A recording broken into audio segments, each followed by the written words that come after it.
सबसे hard exam में लाखों लोग हिस्सा लेते हैं, लेकिन सिर्फ कुछ ही उसको क्लियर कर पाते हैं। टॉप प्लेयर्स को आप गेम्स में इजीली पहचान सकते हैं क्योंकि उनकी स्किल्स आपको ऑलरेडी नजर आ रही होती है। टॉप बिजनेसमैन आपको नजर आ जाएंगे जो बाकी लोगों से आपको अलग देखने को मिलते हैं, जिनकी मेंटेलिटी अलग होती है।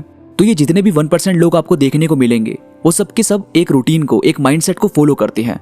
आज हम उसी के बारे में जिक्र करेंगे और मेरा यकीन करो ये स्पीच, ये वीडियो आपको अंदर से चेंज कर देगी, आपके माइंडसेट को मजबूत बनाने का काम करेगी। सबसे पहले आप इन सभी लोगों को देखो जो टॉप बिजनेसमैन हैं, जो टॉप प्लेयर्स हैं। वो पूरा दिन ये सोचकर नहीं बिताते कि अभी देखते हैं कि आज क्या करना है, जबकि उनका एक पूरा रूटीन सेट होता है, एक प्रोटोकॉल जो वो खुद को देते हैं, उसके अकॉर्डिंग दिन बिताते हैं। यानी वो अगर सिर्फ सोचेंगे तो ओवरथिंकिंग बढ़ेगी, तो वो सिर्फ करने पर ध्यान देते हैं। उन्हें पता है कि अगर आज ये काम कंप्लीट करना है तो आज ये काम कंप्लीट करना ही है।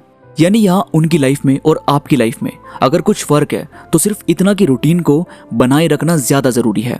यानी अगर आप सिर्फ अपनी लाइफ को देखें तो आपको सिर्फ इतना करना है कि अभी जो काम आप कर रहे हैं उसे बहुत खींचने की बजाय उसका एक टाइम टेबल सेट कर दो। अब देखो, अगर हम किसी प्लेयर की बात करें तो वो कैसे किसी खेल में अच्छे होते हैं, तो यहाँ पर आता है कि वो डेली 2-2, 4-4 घंटे उसी चीज की प्रैक्टिस कर रहे होते हैं और फिर इससे उनका स्टेमिना बढ़ता है, उनकी स्किल काफी अच्छी बनती है। और फिर अगर आप इसे अपनी लाइफ में अप्लाई करके देखो तो जब भी आप कोई चीज करोगे तो उससे आपका फोकस अच्छा बनेगा। बहुत सारे एग्जाम ऐसे होते हैं जिसमें 10-10 घंटे पढ़ना पड़ता है। बहुत सारे ऐसे वर्क होते हैं जो हमें 10-10 घंटे में कंप्लीट करने होते हैं, उसे समझना होता है, उसे पूरा करना होता है।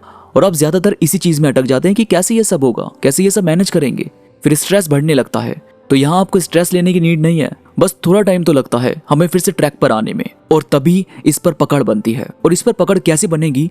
सिर्फ और सिर्फ आपकी प्रैक्टिस से, आपकी स्किल से। जब आप इस पर रेगुलर काम करोगे तो फिर आपको फर्क देखने को मिलेगा। और फिर है कि ये जो रोज आप कर रहे हैं ना, जो आप डेली वर्क करते हैं, जो आप डेली वर्कआउट करते हैं, ये ना भाई अपनी एक ट्रेनिंग समझो। यानी कोई और आपको नहीं बताएगा कि तू ये कर, तू वो कर। दूसरे की तरफ देखने से ज्यादा जरूरी है कि आप खुद को कमांड दो।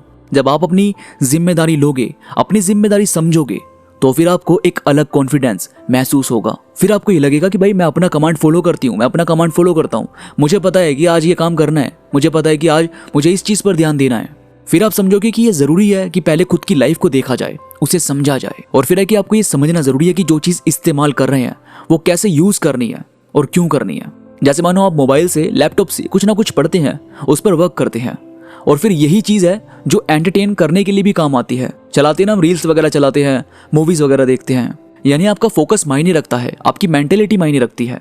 अगर आप एंटरटेनमेंट को बढ़ावा दोगे तो फिर उसी तरफ ध्यान जाएगा, पर अगर आप वर्क पर ध्यान दोगे तो पहले आप अपना वर्क कंप्लीट करेंगे, उसके बाद दूसरी चीज पर काम करेंगे। यानी अब आपने भाई खुद को ये समझा दिया कि मुझे पहले यार ये चीज कर लेनी है, उसके बाद जो हमारे पास टाइम बचेगा हम उसको किसी और चीज में लगा लेंगे। ये चीज आपको कोई दूसरा नहीं बताएगा, ये आपको खुद समझनी होती है। और इसी वजह से सिर्फ कुछ % लोग इस पर काम करते हैं, इसका रूटीन फॉलो करते हैं। और जब आप इस तरह से काम करेंगे तो आपके वर्क में इंप्रूवमेंट होगी, आपको बदलाव दिखेगा। और फिर है कि अगर आप रेगुलर अपने वर्क करने की टाइमिंग को बढ़ाना चाहते हैं, आप कुछ ऐसा चाहते हो कि आप थोड़ा ज्यादा टाइम तक अपने काम पर ध्यान दे पाए, तो भाई पहले ना सिर्फ 25 मिनट का एक टारगेट सेट करो। एक टाइमिंग ना अपने मोबाइल में सेट कर लो कि मुझे 25 मिनट इस पर ध्यान देना है।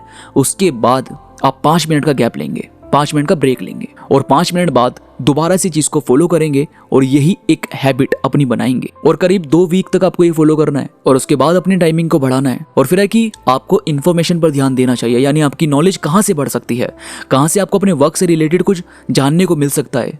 जैसे एग्जाम देने हैं तो उसके नोट्स बनाने हैं, बुक्स को समझना है, इस पर आपको ध्यान देना चाहिए। यानी वर्क को आपको थोड़ा सा ईजी करना है, अपने काम को थोड़ा सा ईजी करना है, फिर उसे कंप्लीट करना है, फिर उस पर काम करना है। तो ये जो सभी चीजें हैं, ये सब कुछ आपकी एक प्रैक्टिस है। मतलब वो प्रैक्टिस जो आपकी नॉलेज को बढ़ाती है, जो आपके रूटीन को इंप्रूव करती है, जो आपके डेली वर्क में काम आती है, और यही आपकी हैबिट को बिल्ड करती है, जिससे आप खुद में इंप्रूवमेंट कर पाते हैं। उम्मीद है आज की वीडियो से आपको कुछ अच्छा सीखने को मिला होगा।